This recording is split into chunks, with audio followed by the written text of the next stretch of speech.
So hello everybody that's watching on the video, and again, Chris and Marnie for showing up. Thank you once again. Those of you that are here in the class, we are back. We're coding boot camp, week 5. So we're doing back end development and design, or I guess design and development. We should follow that order, so that's the order you're supposed to do things in. We're on day 9 of the overall course, and today we're going to do an introduction to databases and CRUD operations, which I've definitely mentioned before, but we're going to sort of end with that quick definition of what that is again to refresh your memory, and we're going to spend the rest of today starting to actually write some CRUD operations in our application and make it a fully functioning application, and then we'll do that next time as well. So whatever we can get through today, we'll get through. I hope to do at least one of those CRUD operations, actually write it out.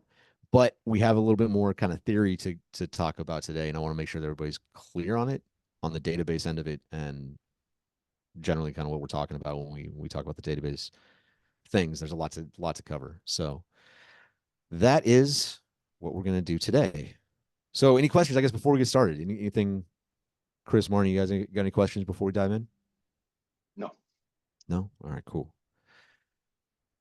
Databases. We before we dive into databases themselves, let's take a step back real quick and talk about data, how we've talked about it so far. So far we've talked about data as it's stored in memory and in your storage, whatever that is, like a hard drive or hard disk or something like that, whatever storage space you have. And that's in bits, ones and zeros, stored in 8-bit chunks called a byte. So that's one way we've talked about data. Then the other way we've talked about data is in programming terms.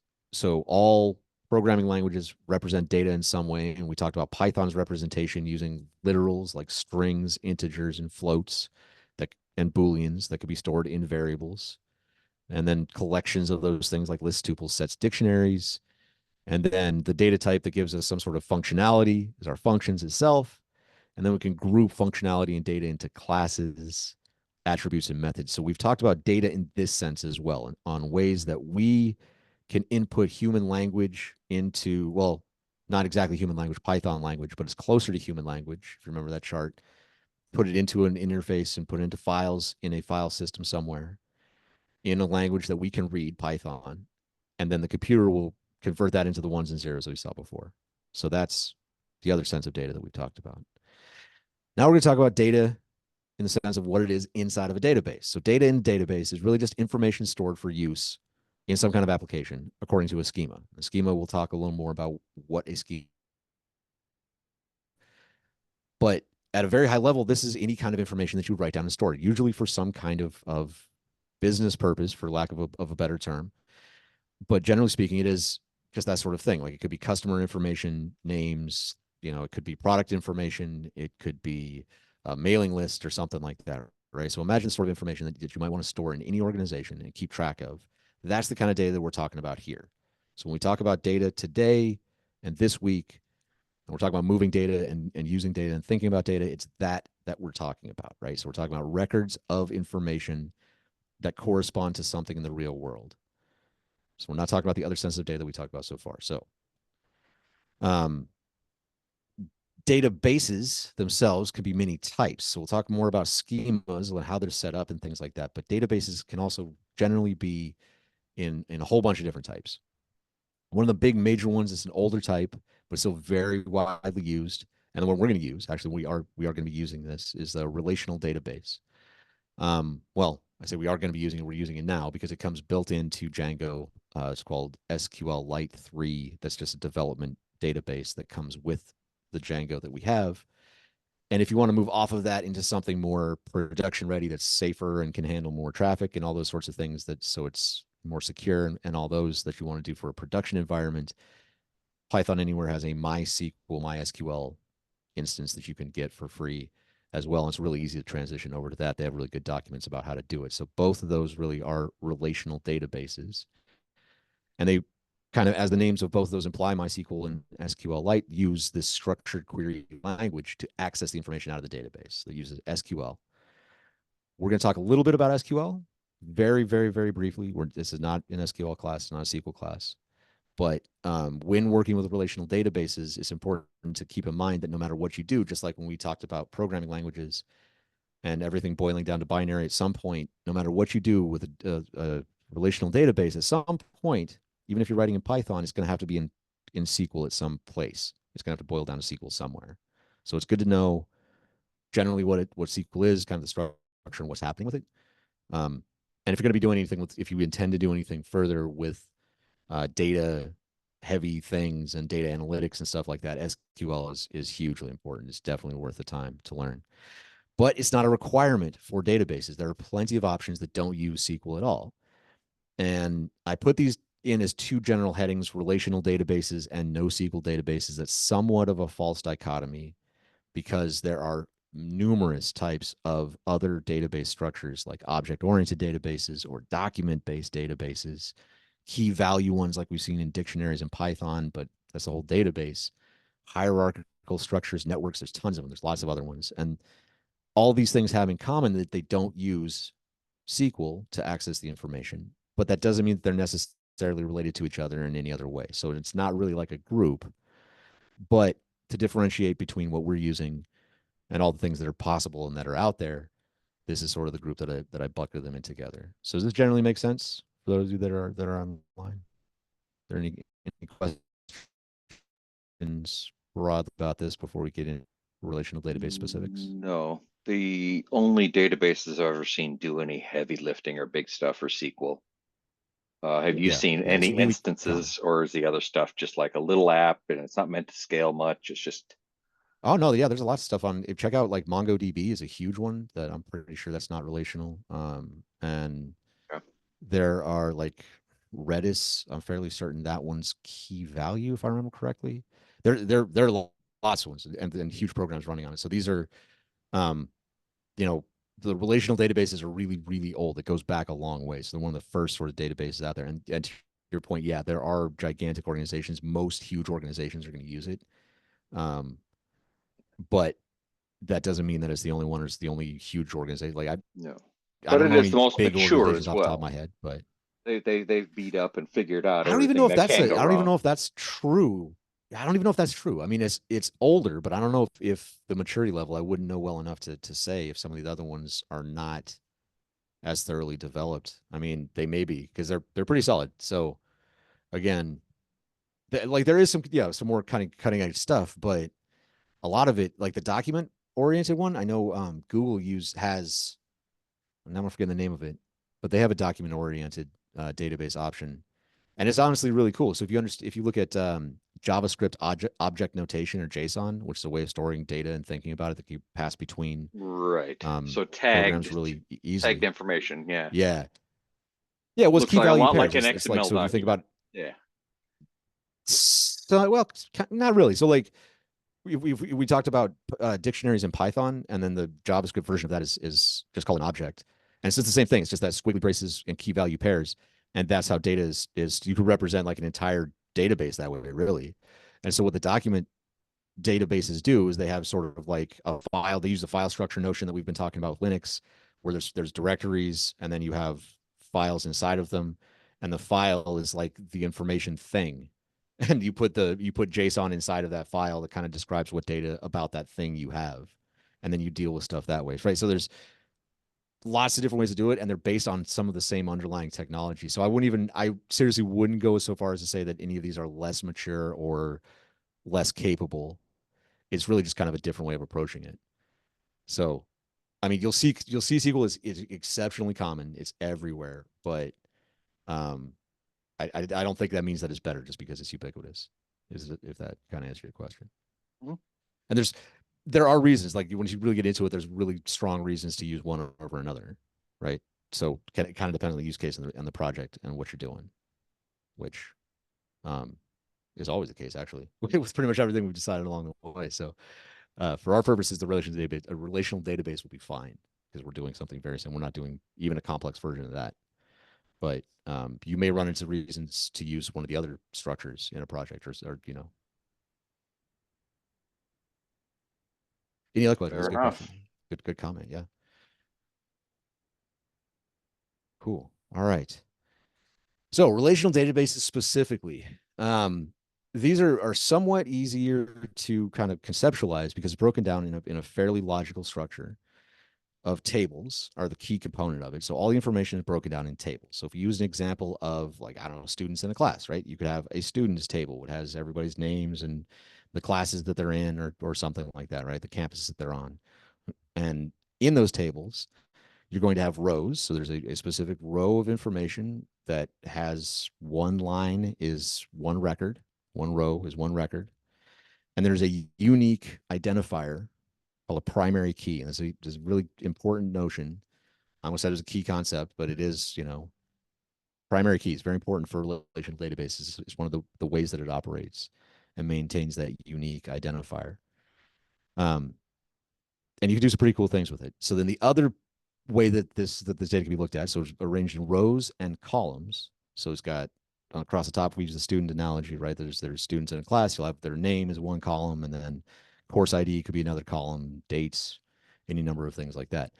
So this may sound a lot like a spreadsheet, but it's not a spreadsheet. You need to kind of decouple that in your mind, even though you may use that image somewhat to conceptualize a database as you get started with this. There's a lot of things that spreadsheets do that databases aren't going to do, and they're just not the same. So you should keep them separate in your mind. But rows and columns are somewhat familiar if you've done any work with spreadsheets. It visually, you can think of them somewhat that way. One big difference, though, is a relational database is what's called normalized. Now, this whole process of normalization, um, Chris, I'm curious. Are you familiar with this one already? With database normalization?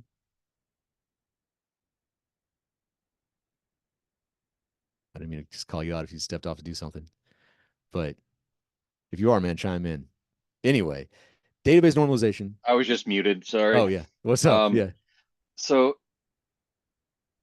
yeah, I'm not sure if I'm exactly going to hit the term you're looking at, but basically the way I understand databases is they are data. It is less than information, and any given, row column combination should be like Jeff, but there's going to be more than one Jeff in the database.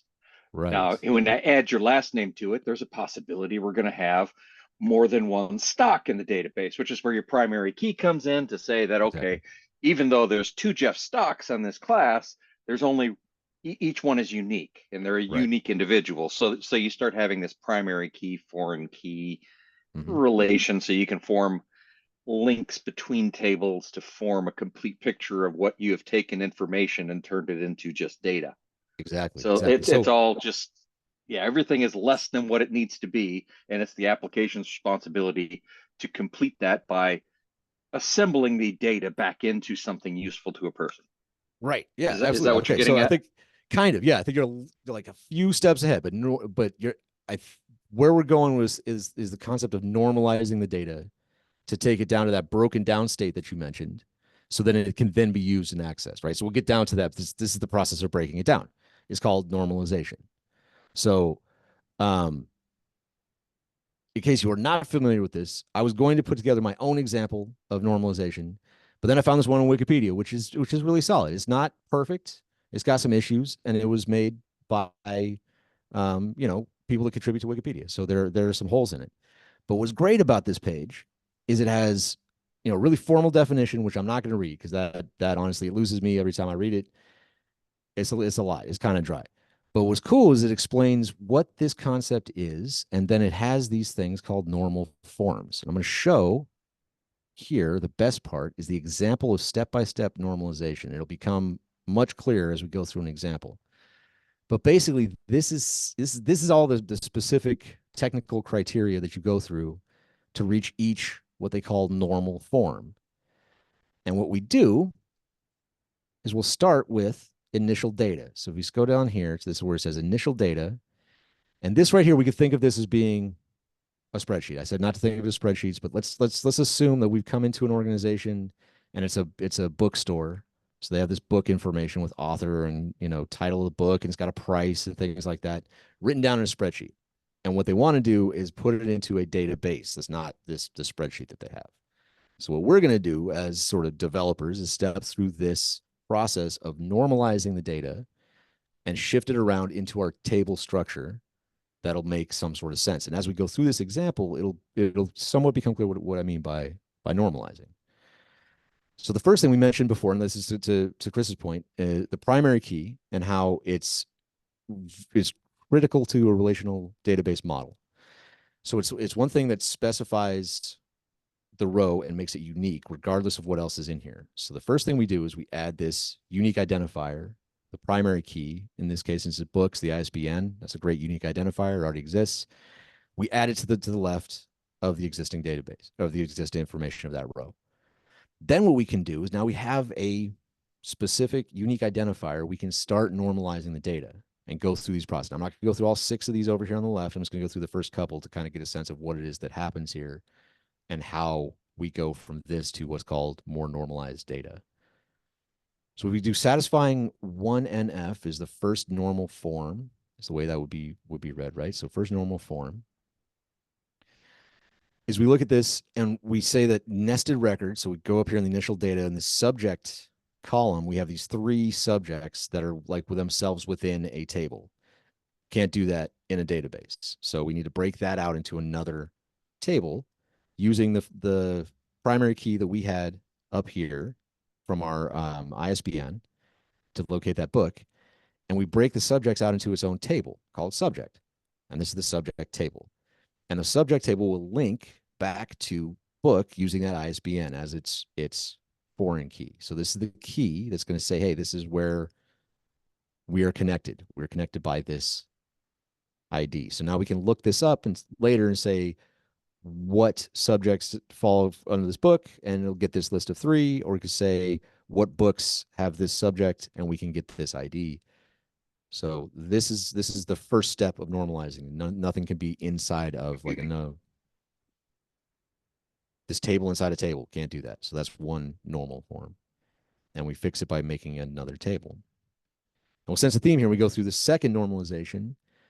Similar things. So there's 2 top rows here, the same book. If you look at title, the same, but the format is different and the price is different. So the format affects the price. Other than that, they're the same. So it's 4 records, 2 are the same on the top, 2 are the same on the bottom. The only thing that's different is the format. So one way to normalize this, if we had just this data with no, we're using the title as the primary key in this example. It's a somewhat different example. It's not like a continuation. We could break this out. This is one way of normalizing it into a price table that has the price of the book, and then the format is the only thing that changes on this side, and the price. So all we have is format, price, and title. And then in the main book table, we just have the book information. And so now we can look here for when we're looking up just price information. And that solves the problem of having duplicate info here on these rows. And so that's the point of that normalization.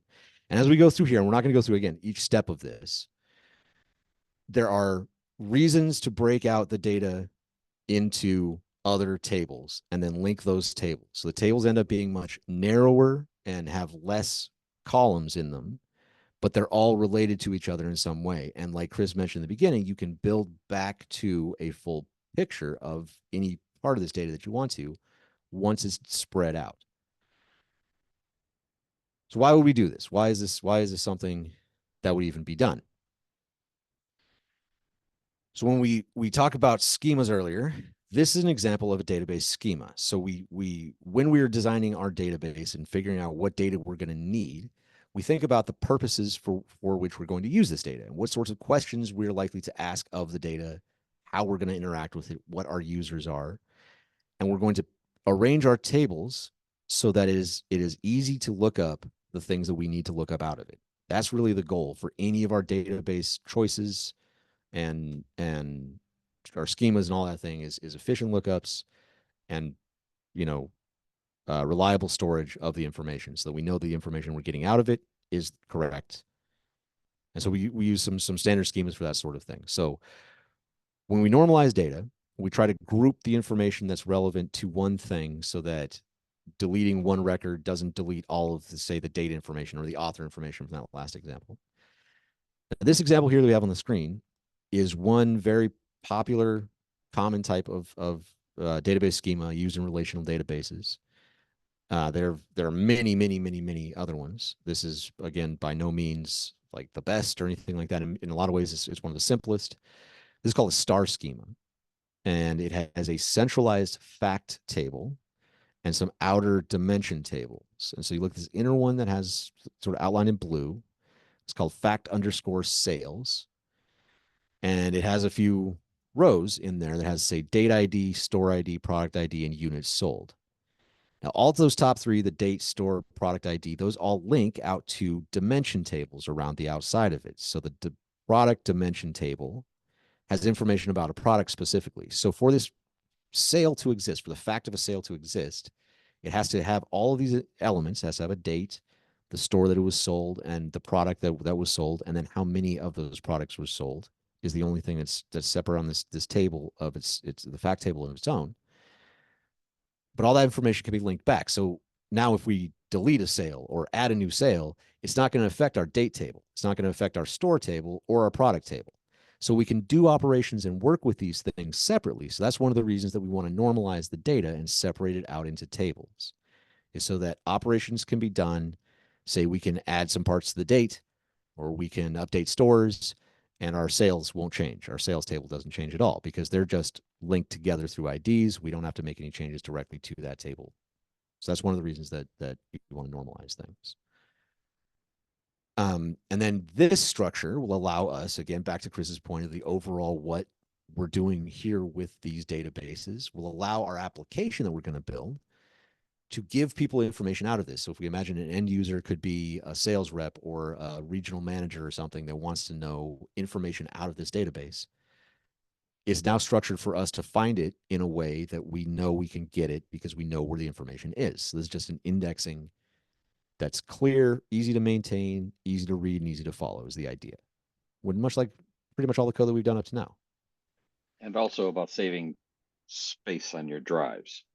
Yes, Because efficiency. rather than typing out the big long store ID, you've got a 3 or 4 digit number. Mm-hmm. Mm-hmm. And then Absolutely. when you Yeah. want to know what that name is, you go look it up. Right.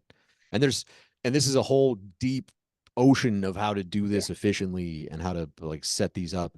And one of the major parts about any project, anything you're doing with database stuff, is just to really put a lot of thought and effort into to designing this, because it's not something you want to go back and change a lot of times either. Right. So efficiency, absolutely. That's a good call. Good comment. So the way we grab stuff out of here, we mentioned the structured query language. And I always want to say S is simple, but it's structured query language. And the idea here is that it's a patterned way of going into a relational database, regardless of what kind of relational database it is, and getting the information out of it that you want. So it's used to access information and do things with it. We'll talk more about what you do with it, but that's the CRUD operations that we're going to talk about next.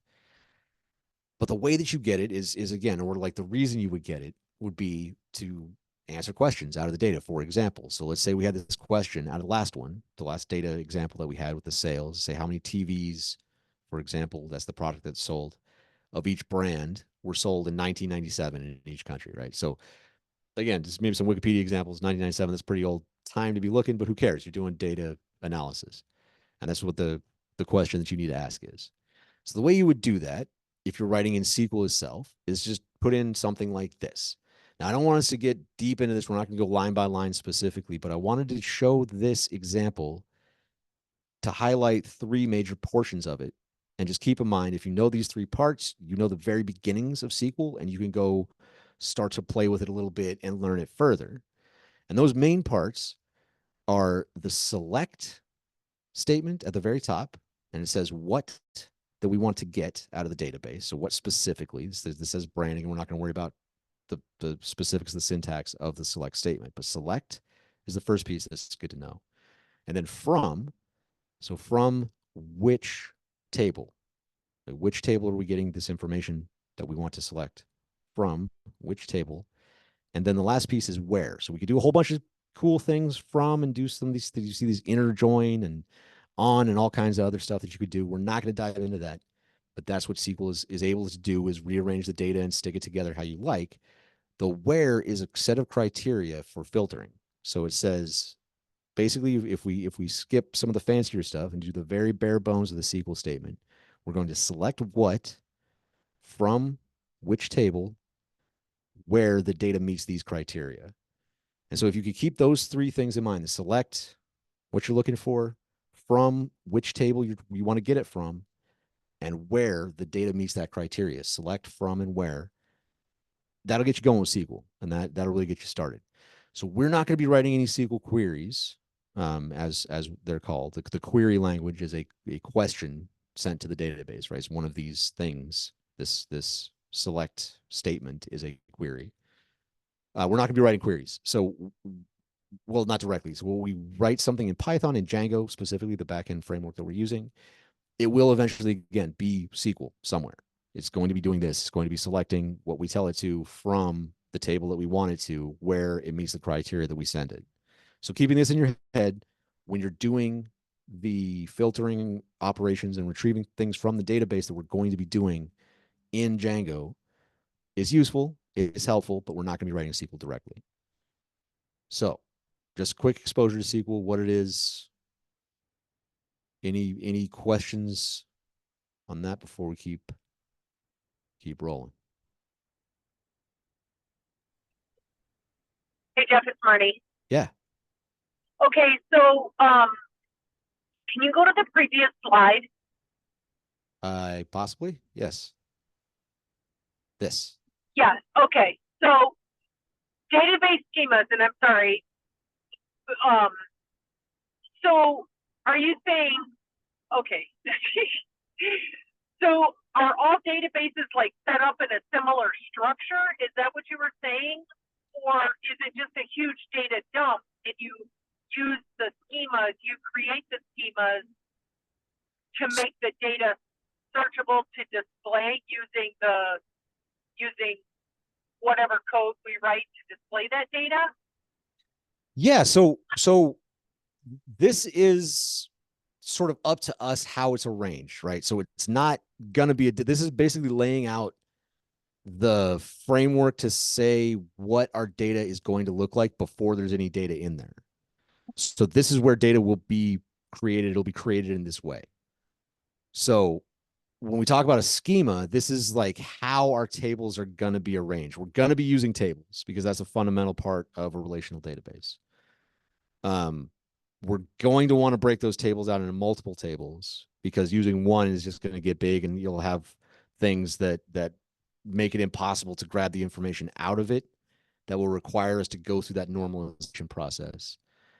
And then once you have started to do that normalization process, you need to think about what schema, I mean, before you do the normalization process, really, you need to be thinking about what is the use of your data to begin with and what pattern will be the best layout for your tables so that it can be accessed quickly, it can be accessed reliably, and it can be the lowest, the most efficient way of accessing it. So Okay. Does that make sense? It does, yeah. Okay. So we're always going to have a table or multiple tables that relate to that larger database, which is like typically a huge data dump there. Everything's being pulled in. So the data has to be organized I still in a way think you're, that we can search it. No, I still think you're somehow separating the table and the database. The table is the database. Oh. Okay. This is the thing. There is no other data dump. This is so like when someone, for example, comes to a website and wants to sign up or get information out of it, right? When they when they go to fill out the form and put in their name and information and stuff like that, it's going to get saved somewhere in a database. And so when they hit save, it's going to go into these tables. Okay. So this is what we're Okay. literally the making database the is place. multiple tables. Yeah, the database is made of multiple tables. All right. I just Does that make sense? I guess I was thinking, yeah, it does now. Yeah. Okay, cool. I was thinking in a different way, like having come from, a large company where everything gets dumped into our big databases, but everything in those databases are tables, is what you're saying. Most likely, yeah. So if you talk to anybody that's on a data team at any of these big companies, they'll have this sort of thing. I mean, it'll be gigantic and really complicated, but they'll have this kind of thing with database schemas, and they'll probably use multiple different ones depending on how big the organization is and what they're doing with it. But yeah, ultimately, if they're using relational databases, it's going to be a bunch of tables. And that's what that is. Okay. I So understand. yeah, cool. So when you say I like, just envisioned it as like one massive spreadsheet with all these columns and all these rows that were just yeah, unlimited with all of our information. and And and there are different data structure. Again, this is just one. The relational database thing is just one way of doing it. There are things that are much more like that are just like a big kind of pile of data. okay, But cool. so yeah, that may have actually been the case in the organization you're talking about. It, I'm not exactly sure, but if it was a relational database, they would have definitely had to have broken it down like this, or else because there's no other way to do it. Okay, thank you so much. Sure, sure. And when I say there's no other way to do it, I don't mean there's no like star isn't the only way to do it, or this schema, but tables are required in relational data. There's no other way for it to have like a relational database without tables. So that is what they are. I'm glad you asked that question. Okay, yeah, thanks. Yeah, sure. Nice. So that is the basics of database that I wanted to cover with a little quick touch on SQL.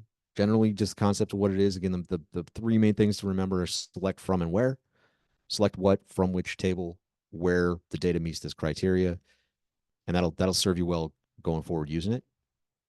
And then from there, I know I've mentioned this in the past, but just to hit it again because this is where we're going with our coding for the day is CRUD operations. So this is an acronym for all the stuff that you can do with a database. And I put using SQL on this slide because we just talked about SQL, but this applies to NoSQL databases too, because it's just the general concept of the things that can be done. So for when we talk about web development, and now we're going to step into the actual development portion, the hands-on part, the part that we think about as developers.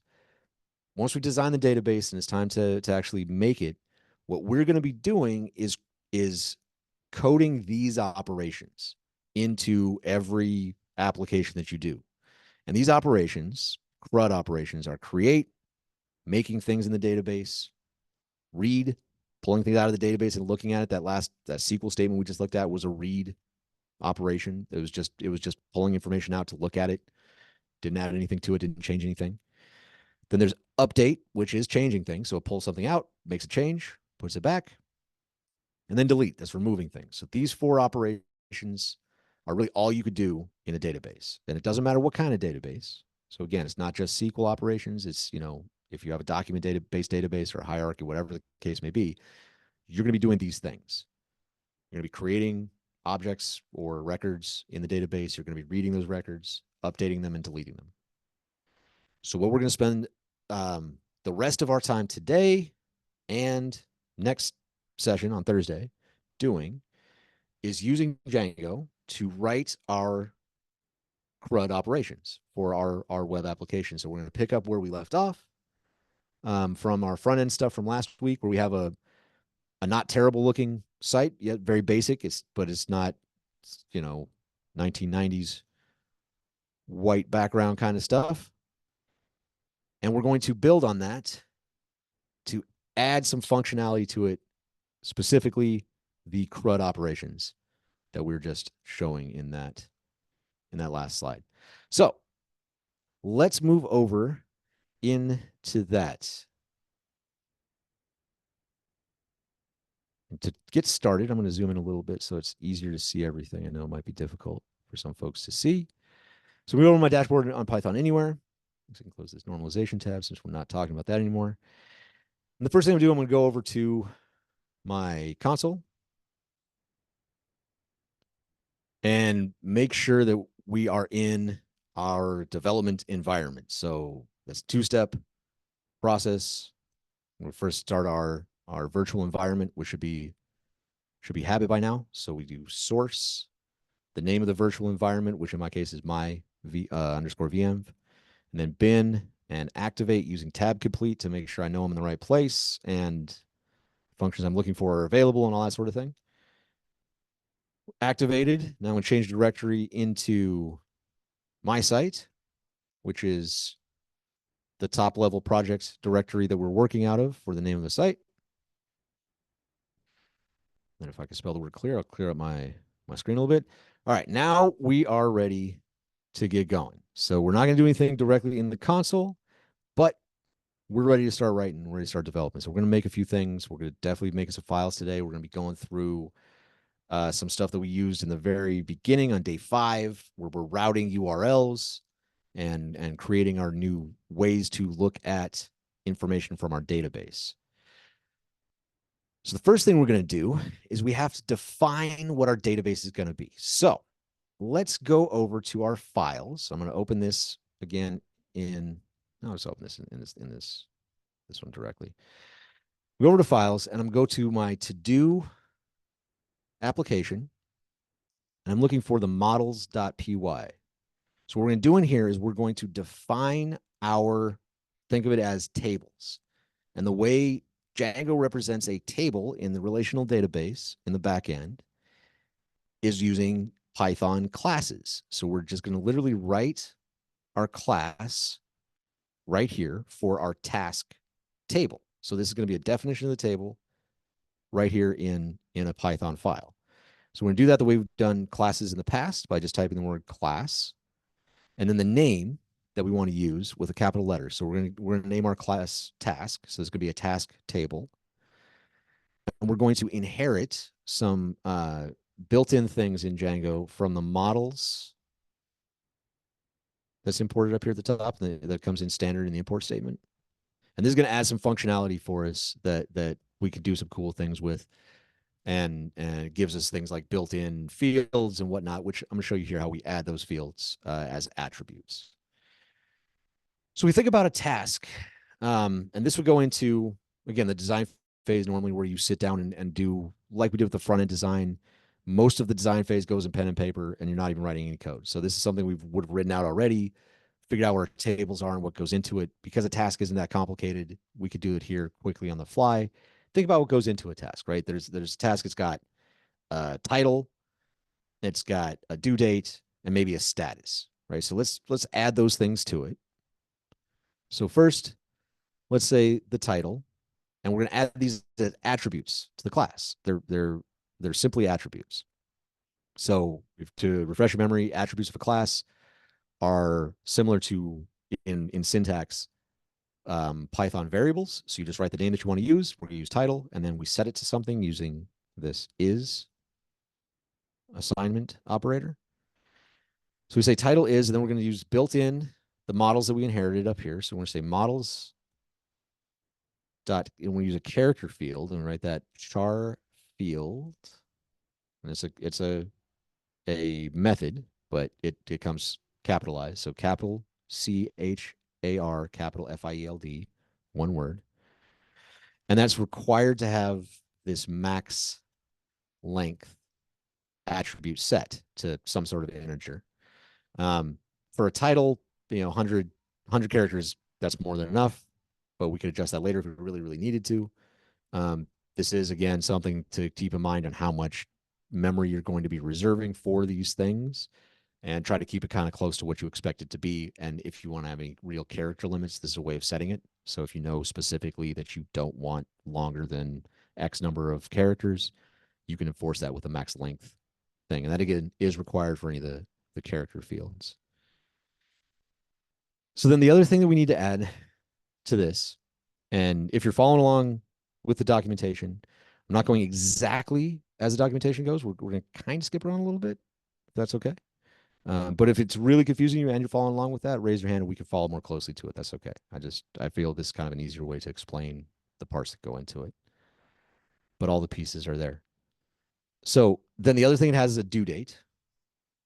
So say task has a due date. We'll just put due is fine. We could put due date, but shorter is easier. And we're going to tap models again. This becomes kind of the standard every time you get going, setting one of these fields, as they're called, in a Django model.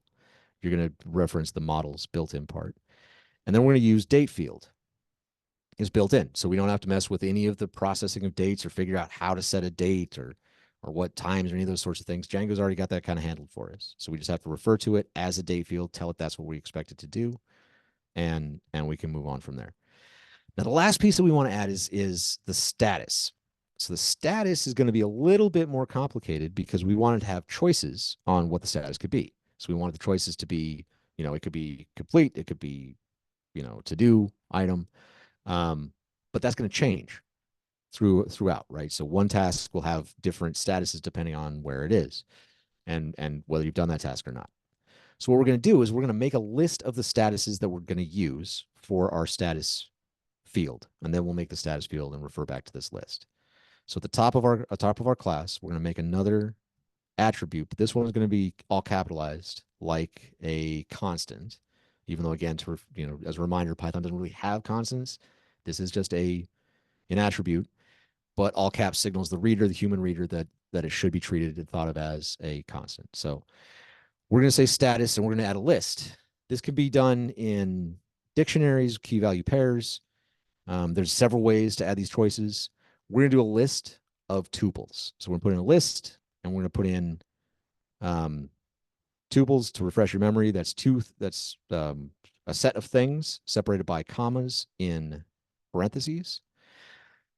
So let's put our first status in here as to do, capitalize to do as two separate words. And we're going to write it twice. And this I'm going to call out as a kind of a bit of a hack to make it a little easier later to handle this and make our view simpler when we write our view to see these things. So the reason that there are two here is the first one is technically what's added to the database, and the second one is the human readable one. So this one could be an integer or something more efficient than that, and the second one is the actual human readable tag. I'm going to save us a little bit of headache later on retrieving this human readable piece because it just needs to be called a different way. And so I'm going to hack this a little bit, and we're just going to call this first part and keep them the same. So I'm just calling this out as this is not the best practice to keep them exactly the same. It's not going to be an issue for a database of our size and complexity.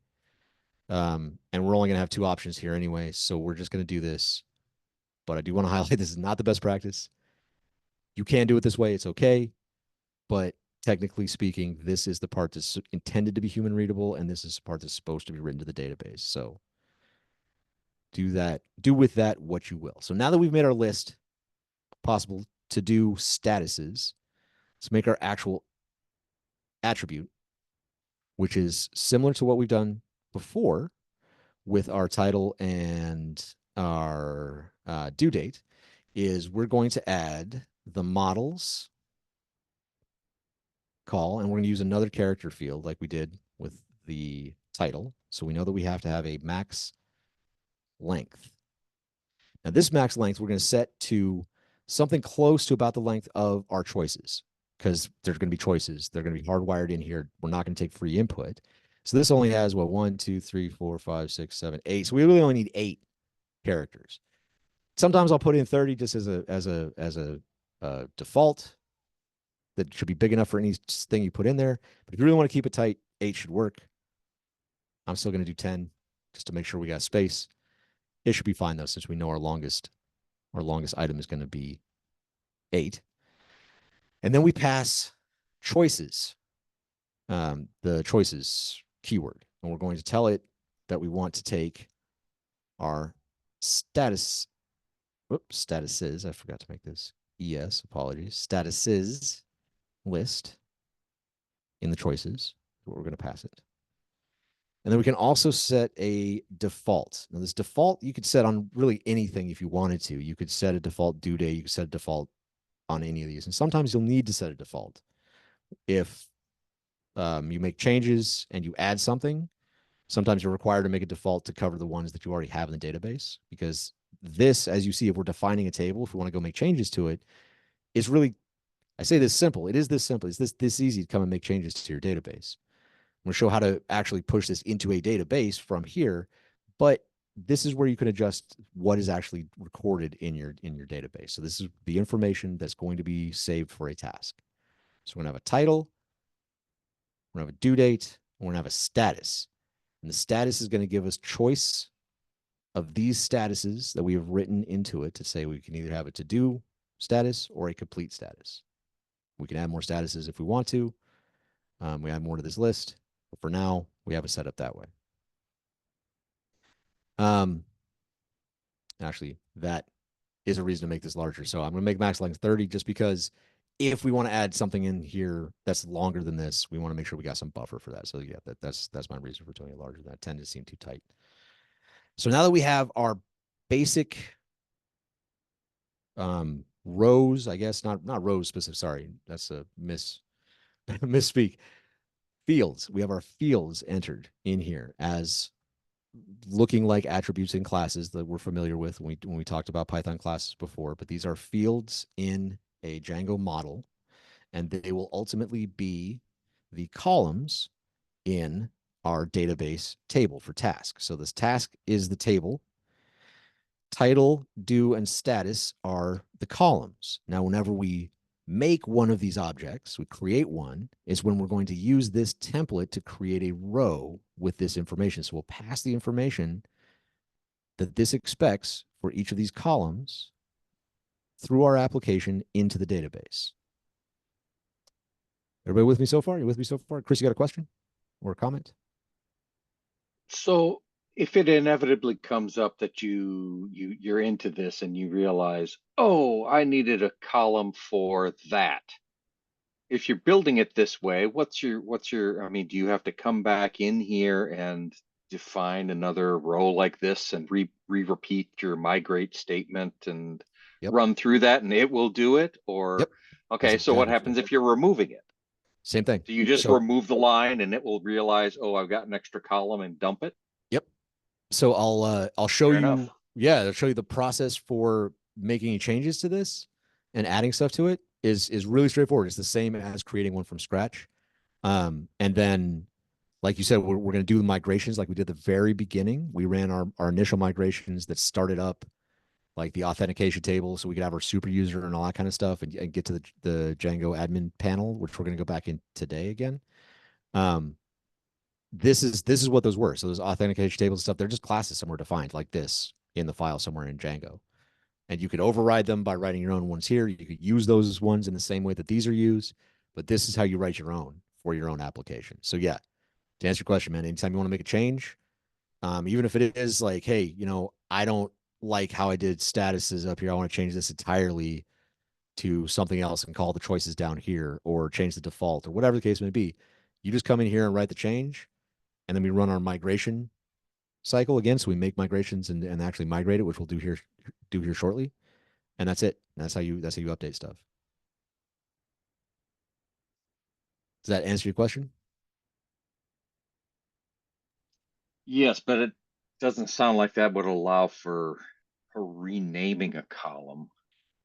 So it does in a sense. And that's the thing where you have to be careful with it, because if you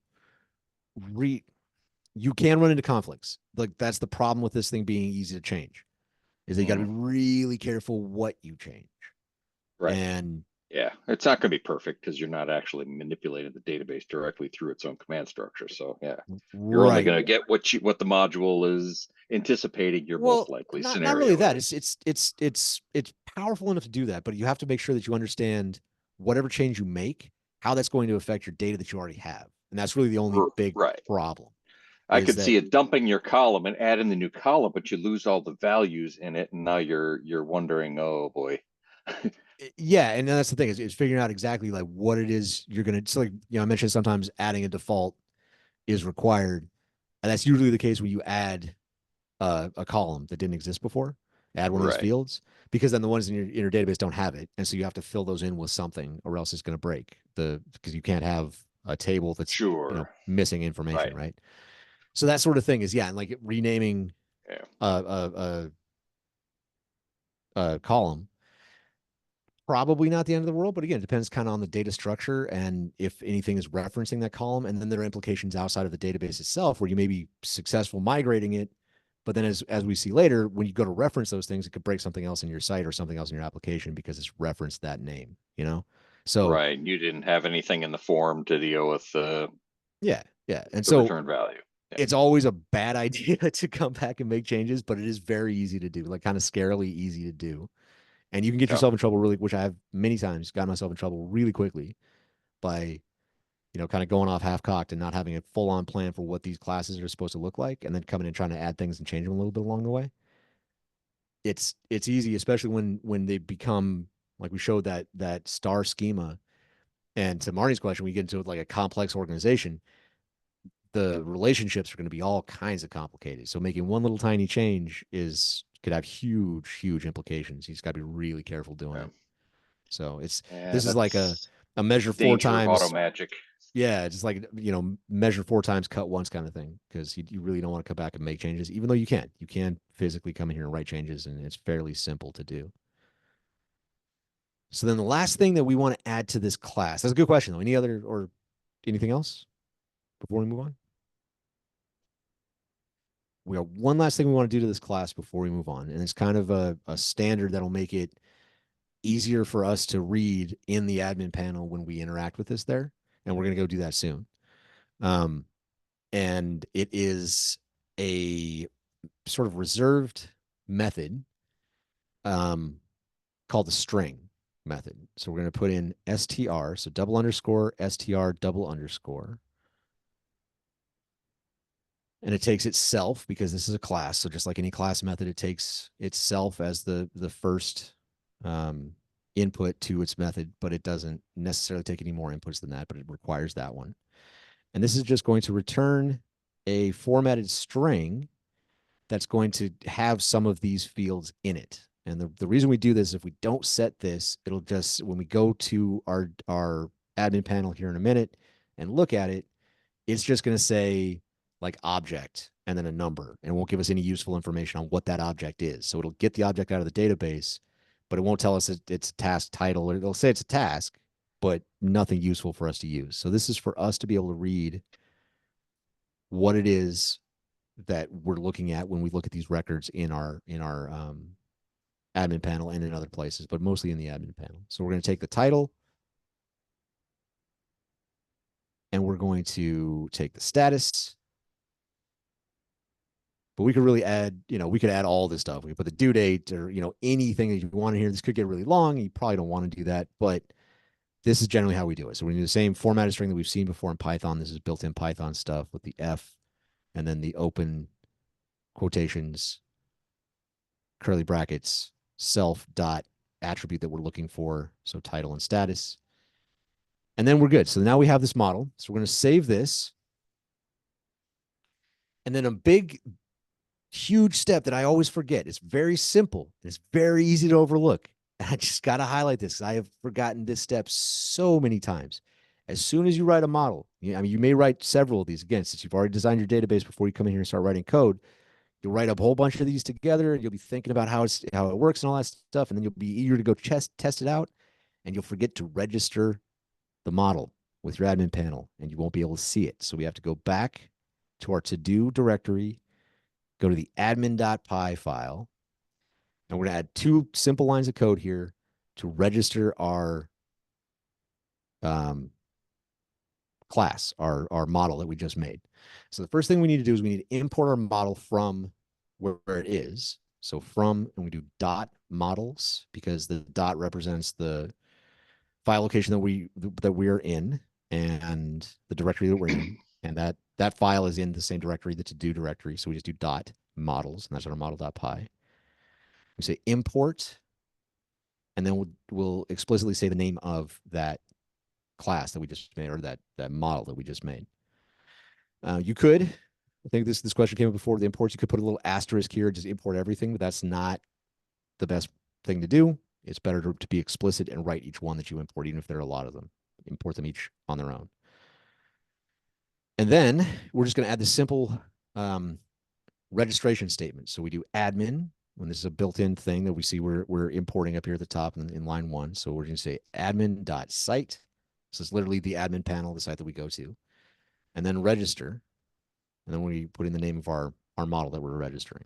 And that's it. So as we save this, and we run it and move on, this will give us the ability to see our model and our database in the back end in Django. So let's go to back to our console, and we're going to run our migration. So now we've defined our model in the data in the Python class in our models.py in our to-do application. Now we have to apply that model to our database. And to do that, we run 2 commands. The first command I can spell Python properly, is Python 3, all lowercase, space. I'm going to use manage.py again, use tab complete to make sure you know you're in the right directory next to your manage.py file. And then we're going to run make migrations, all one word, all lowercase. And that's going to grab any changes to our models.py files in all the applications that we have. And it's going to say that there are no changes. Did I not save my changes? Did I not save my changes? Why are there no changes? Excuse me while I figure out why there are no changes. If I didn't save that class, I'm going to have to rewrite it real fast, and that would be unfortunate.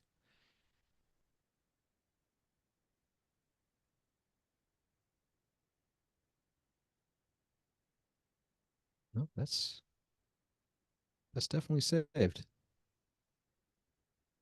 Interesting. Maybe I didn't back up the migration. Okay, so when you initially make your migrations, this should give you a nice little thing that says that you made your migrations. I'm interested to see why it did not. So let's see if this works for some reason. If it possibly did not work, we'll have to figure out why. We registered our model, we wrote our model.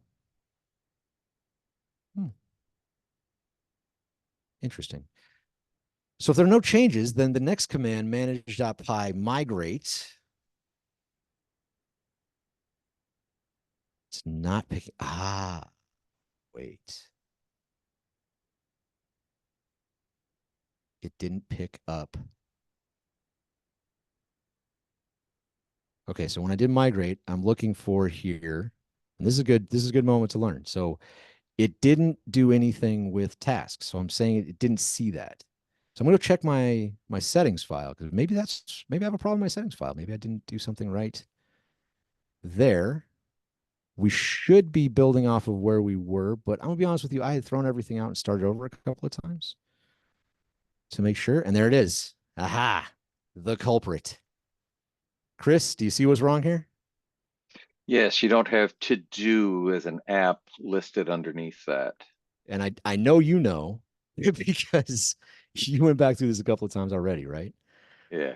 So do you remember the syntax of what we write here? We do to I do don't. I'd have to go look that up to make sure, but um, uh, apps dot to do config. Okay, so this should solve our problem because now down here in templates and everything, it says it takes our application directories. So we have to register our app. And this is a step that we did last time, or we should have done last time. mhm. And I apparently overlooked it when I was preparing for class today. So hopefully, now that we have done that, and I make my migrations, that's what I was looking for. Now it says that our to-do migrations, creating the task model, is lined up and has been made and is ready to go. So that's what I was looking for. Right.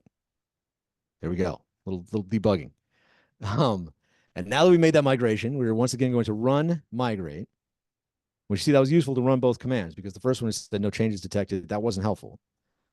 But the second time I ran it, it gave me the list of what had been run. I could see that my to-do list was left out. I knew where to go. Checked my settings to make sure that the directories were getting snapped up the way that they're supposed to. All right, cool. So then once we run the migrations, it's going to say applying, and it's going to say the name of the application, and then it's always going to have this dot and then a one-up serialized number starting with 001, always called initial. And this is good to know because if you break something with these, you can reset back to certain migrations. You could see your history. You could do a whole bunch of stuff that's all built into this Django framework to deal with these and sort out your database if you do make changes like we talked about and you do want to make things, different, whatever the case may be. But that's the process every single time. If you want to make any kind of change. The equal transaction log. I'm sorry, what's that?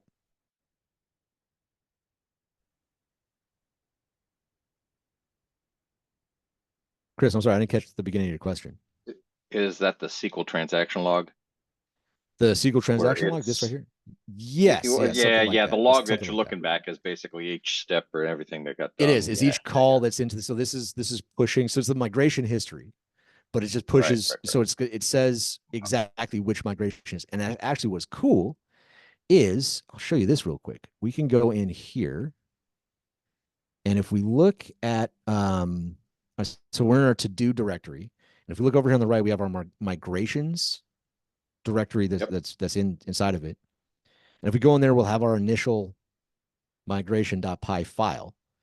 If we open that up, it'll tell us exactly what happened in this migration.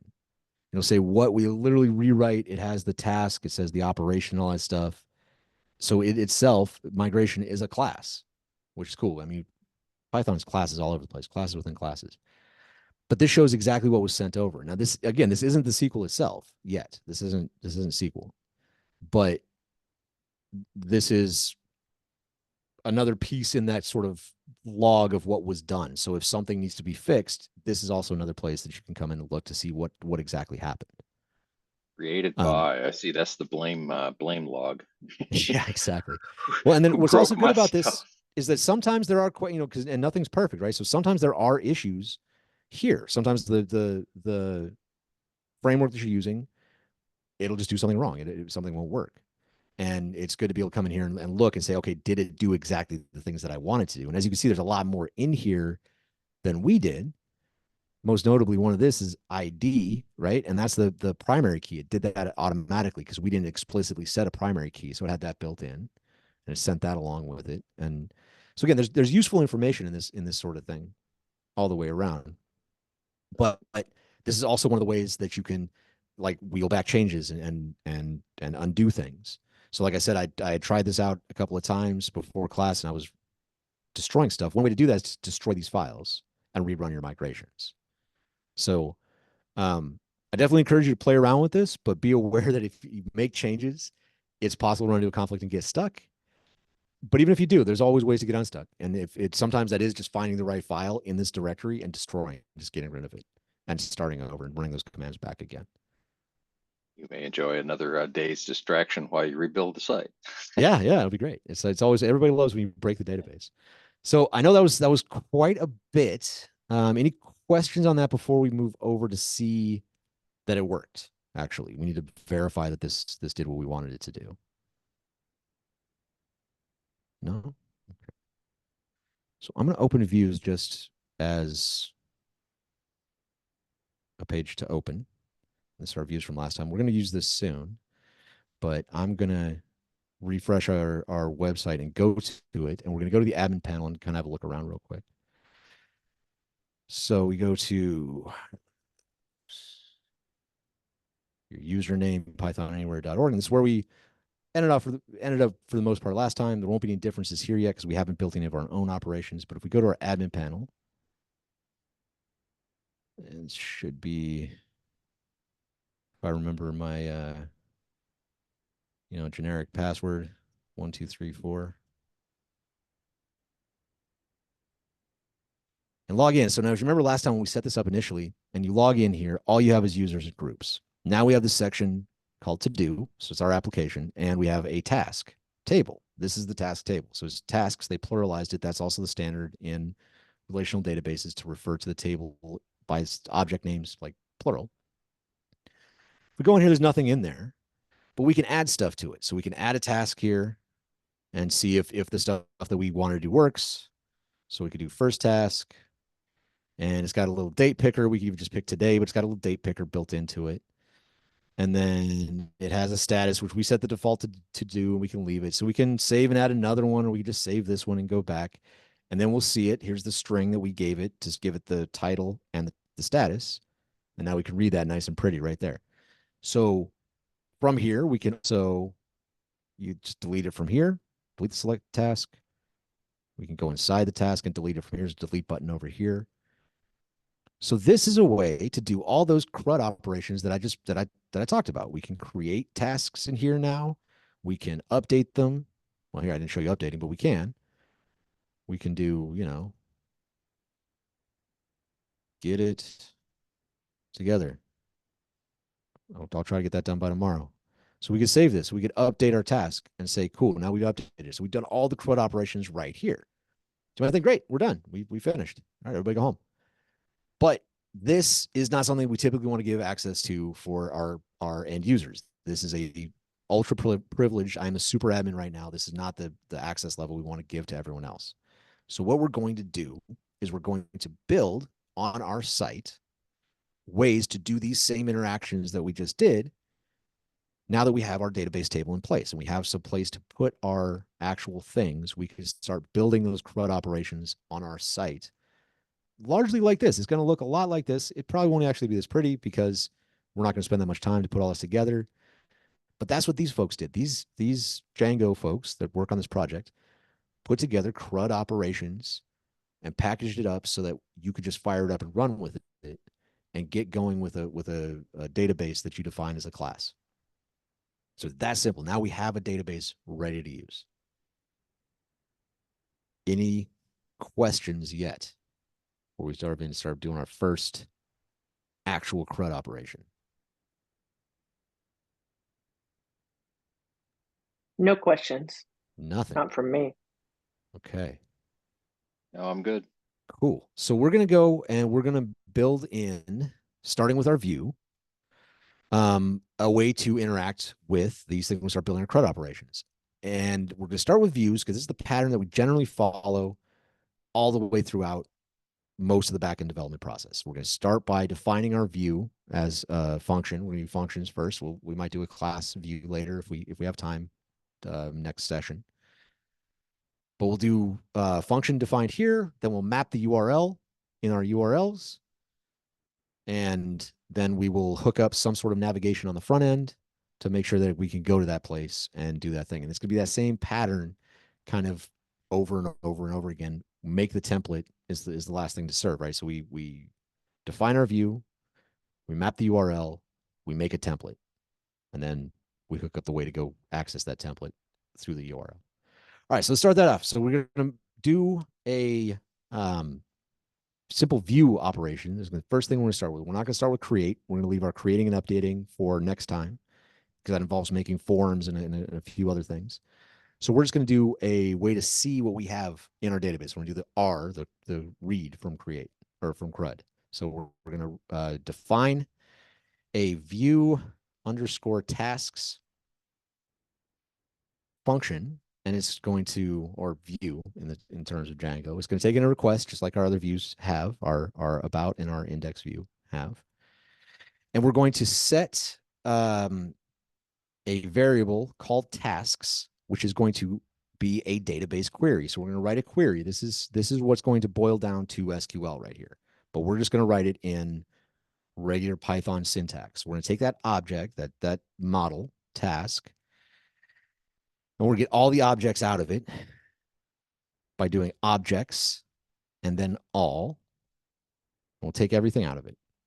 There's much better ways to do this, much more efficient ways. This is kind of the first broadest way to do it.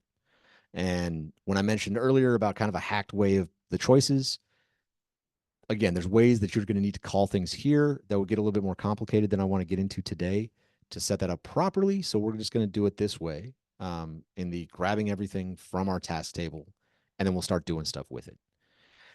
So once we've taken everything out, we've saved it in our tasks variable. We're going to set another variable that we call context. And this is, again, somewhat of a convention, calling it context. And it's going to be a dictionary. So it's going to be a key value pair. And the dictionary, I'll get my closing brackets too. So our key value pair is going to be the kinds of things that we want to be able to interact with on the page of our website, like the front end of our website. So things that we want to have access to within our template and interact with on the web page are what we're going to pass here in context. So we know we want to get our tasks. For the key has to be, a string. So we're going to say tasks. We'll set that as the key. So the string tasks, all lowercase. And then colon, and then we're going to pass as the value the tasks variable that we just made. And that's the only one we have for this context. So we're good on context now. But when we have that context dictionary, what we need to do is send all this stuff to the browser using what we did before, our return statement, and then render. If you recall from our index and our about pages, we're going to render on the browser some information from the request. And then we need to tell it which template to use, like we have up here, where we use the about and the index templates. So we're going to do a template that we don't have yet, but we are going to make. So we're going to type in to-do/view tasks.html. That's going to be our view template. And then we need to pass that context object that we made, the context dictionary. That's going to have our actual tasks that we pulled out of the database up here online on row 12. So that is going to be our view. That is going to be our way that we look at the tasks out of the database. So we're going to grab those out of there and have a look for it. One thing I forgot, and the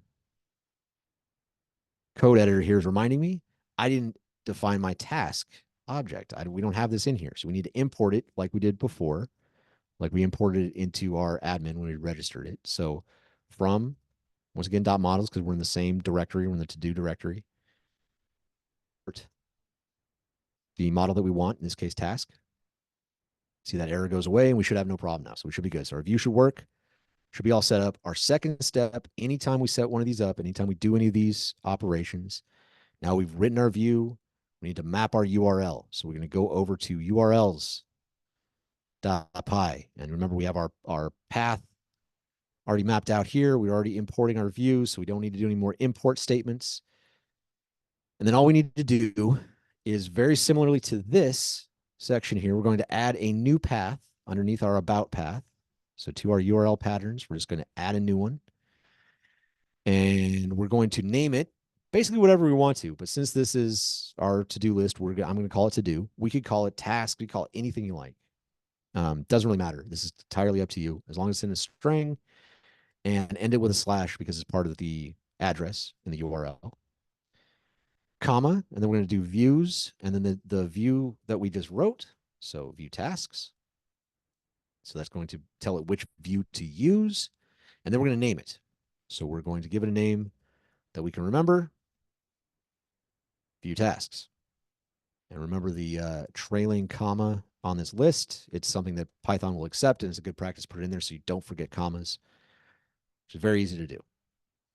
So now that we have made our view, we have set up our URL pattern, and let's save that.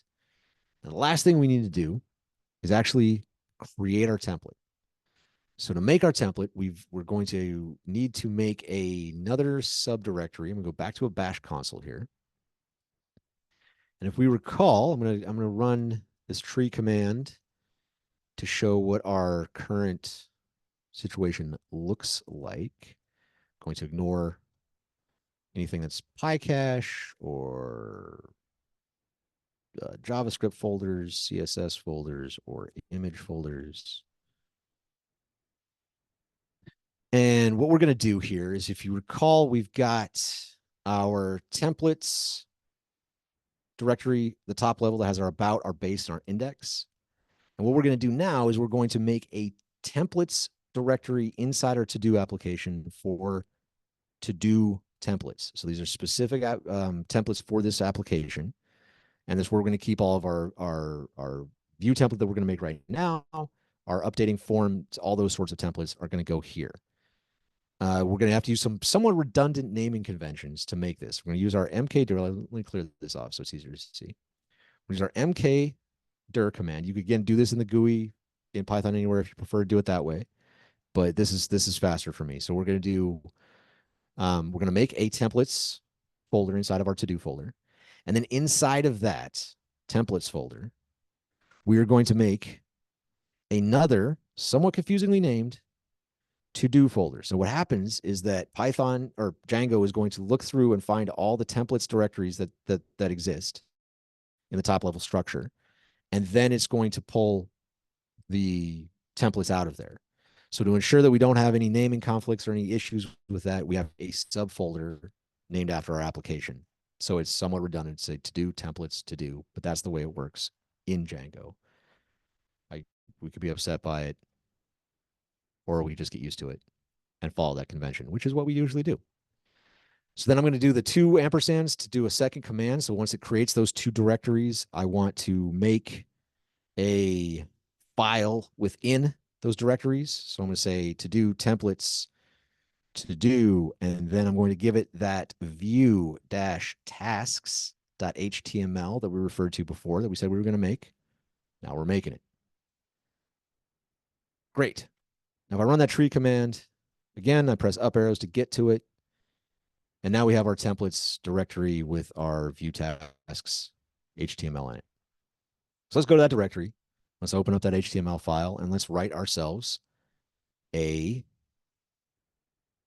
quick template. It's the last step in having something to look at. So now we're here. We have a blank page. The first thing that we want to do is extend with a Django tag using extends and then our base.html. Often forget this step as well. So it's good just to start off putting in your extends and then base.html in parentheses. And then we're going to put in our block tag, right? So this is what we did before. We named it content because that's what's in the middle of our base.html. If we go back and look at that one, and then we're going to end the block. Say end block.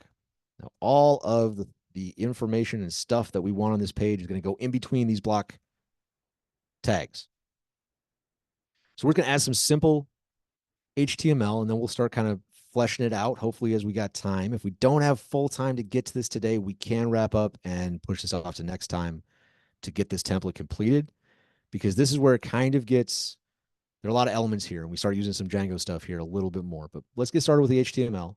And so we at least have something in there for the framework that we're going to use. So we're going to put in a head element. So it's a heading 3. So it's not a huge heading, but it's a heading. So it'll be bold. And then we're going to add a div element, which we talked about last time to separate things out. And we're going to make it a table responsive. And it's going to be small size for when it's in a small screen. So this is built into Bootstrap. Now inside of that div, we're going to use the HTML table tag, and we're going to pass it some attributes, namely table itself to make it look like a table. And then this table hover will, when you hover your mouse over it, it'll like select that thing and kind of make that highlighted, which is a cool little effect. It's very easy to add in there. Again, a Bootstrap thing. And then once we have this table, we can start laying out the header rows. So the way we do that is we start putting in a table row element, like tr, so open tag, tr, and then we're going to close the tag. And then inside, you put a table header by the th. So these are going to be their column names. So the column names that we want to see, we just type them out. So we'll say title, and I'm going to copy and paste this th tag to save myself some time, because we know we're going to have our due date and our status. We could put due date or due. It doesn't really make a difference. Cool. So that's going to be the header. That's going to be the columns of our table. Now, the next thing we're going to do from here is going to start using a little of the Django pieces to grab some stuff from what we've grabbed, or yes, what we grabbed in our view. We're now using it in the template. So all those things that we passed in our context, we can grab here and do things with. So the first thing we're going to do is we're going to do a for loop in Django using a for tag. And we're going to loop through that context object and grab each task that's in that context object and do something with it in HTML. So I'm going to define what I want the HTML to look like for each of those task elements inside of a Django for loop tag. So the same opening curly braces, parenthesis, or a percentage sign. And then we do for, just like we did in Python. And then we could do any arbitrary name we like, but to keep it safe, we're going to use something that's descriptive of what we're doing. So we're going to say for task in tasks. Now that's the name of the object that we sent in the context. So that we need to write in there. It has to be the same name. That's not arbitrary. That's already been chosen when we wrote our review. And I'm going to go down here and I'm going to do the end for tag right away because it's very easy to forget. And I'm going to add that in there. So now we have it. So this is the structure of a for loop in Django. Now what I'm going to do is I'm going to add another row so that each task gets its own row inside of HTML. So I'm just going to write the HTML directly in here. So I'm going to do another row, just like I did before, table row. So now we have our header row that's always going to be there. And then for each task that's in the database, in the task object that gets sent over, we're going to add data elements for it, right? Now, the data element inside, this is going to be some more Django template language. This time, we're not going to use the percentage signs in the curly brackets. We're still going to use curly brackets, though. So this time, we're going to use 2 opening curly brackets and 2 closing ones. And we're going to call the actual thing that we want to see from that task item. So the first thing we want to see is title. So we do task.title inside of double curly brackets. And this is how we call the specific thing that we want to see. So we're going to do for the second one. I'm just copying and pasting to save myself a little bit of writing.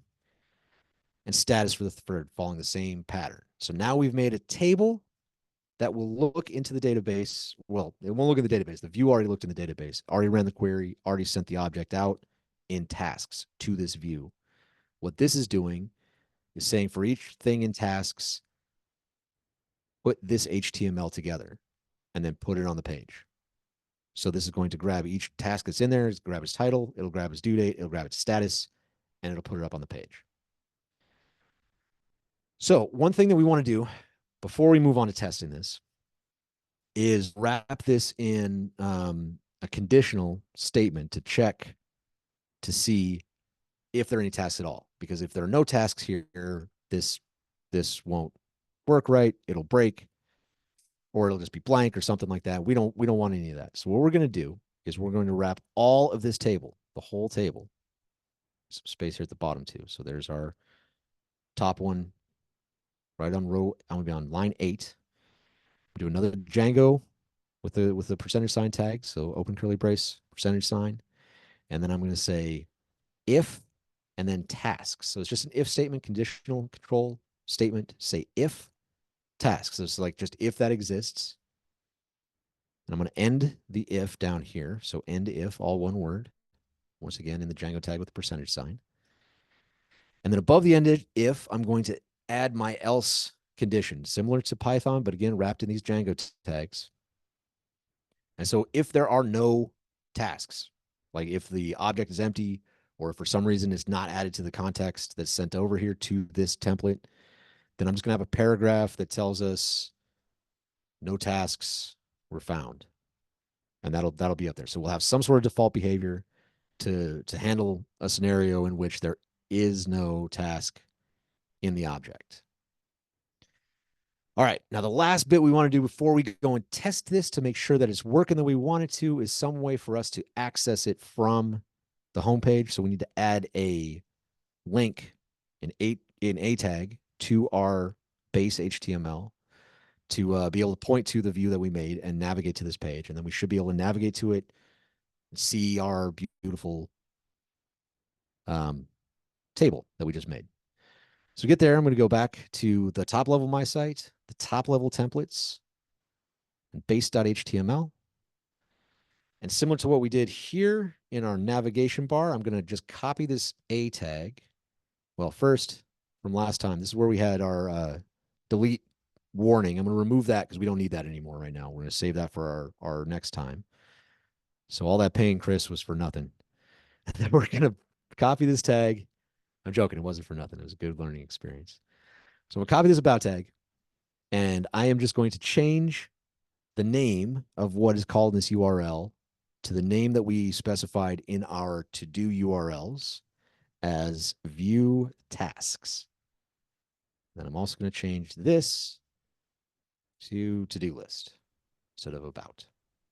It's a very loosely defined term in that context. Yeah. Which one? To-do list? No, just Oh. good in general for having Oh. to redo something you've already done. Yeah, exactly. Yeah, good It's in the sense of like extra push-ups is good. You know, it's good in so retrospect. like all these steps that you're doing. This is a bit.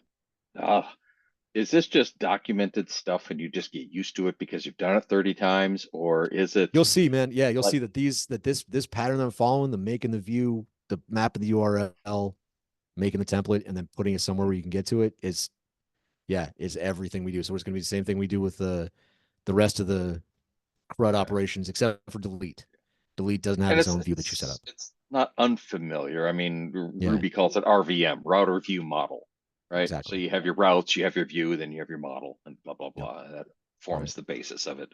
So I mean, it's not unfamiliar. It's just No, I know it's a lot. it is a It's a lot of grind. things. It is. It's a It is. grind. It is. But it just takes practice. That's the thing. Is it's a number of things, but it does follow these patterns every single time. Right.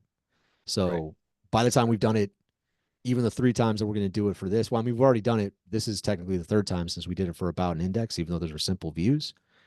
You know, we'll have done it like 5 times by the time we do this really simple application.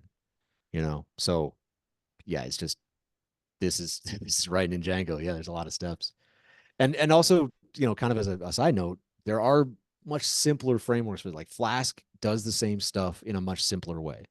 So that's I guess take that for what it's worth. Once you know how to do this, if Now, you step down to one of those things, it'll be a lot easier and less steps to keep track of. But the I'm only concept's really familiar similar. with Flask in terms of like application ports, but I'm guessing that it's generally the same structure, right? It's just a It's bunch of bottles of wine poured yeah, into a flask, and yeah. yeah, and off you It's go. And basically so Django and Flask are basically the same thing. Like Flask is a lighter version of Django. It does all this okay, same stuff that we're doing here in a slightly restructured way. So okay, yeah, it's definitely worth checking out, especially if you get a handle on this and you start feeling this a little bit. Go check out Flask, and it'll be really familiar. You'll be like, oh yeah, no, I told. Especially since you've seen Ruby and you've done some other backend stuff. That's just yet another backend framework. So its approach is the same things, and it's really similar to this, just kind of simplified.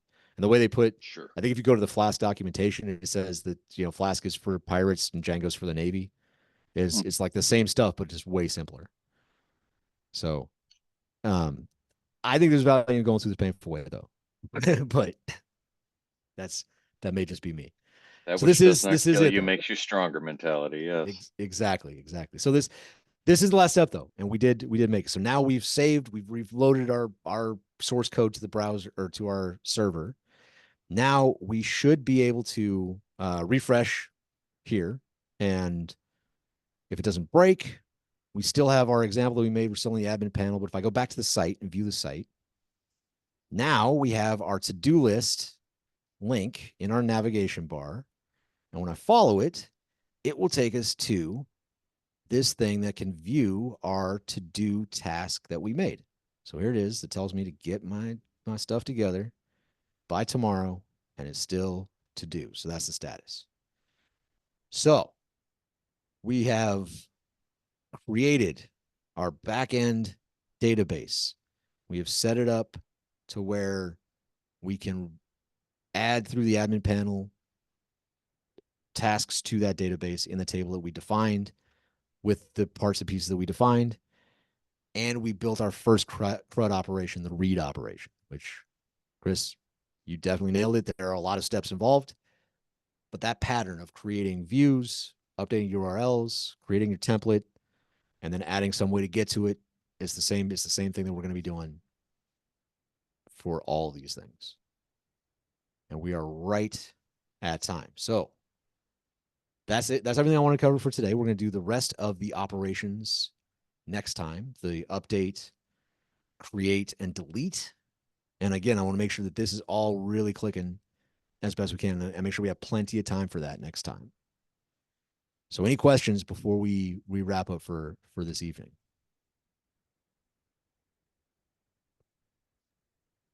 Not from me.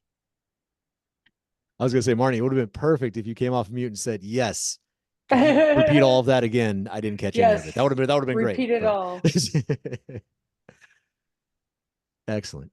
So yeah, watch the video, go back over again and practice with these things. It's not as horrible as it may seem at first. And once you get used to it a little bit and do it a few times, this really isn't that bad. Copy and paste out of the docs, they should work just fine.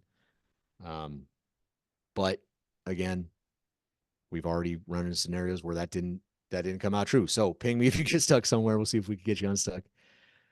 And if nothing else, I can wrap up the recording and we can stop the class there. Before I do that, any questions? Again, I don't want to miss anything good. No? Thank you, Jeff. Yeah, thank you for coming. Yep. Good night.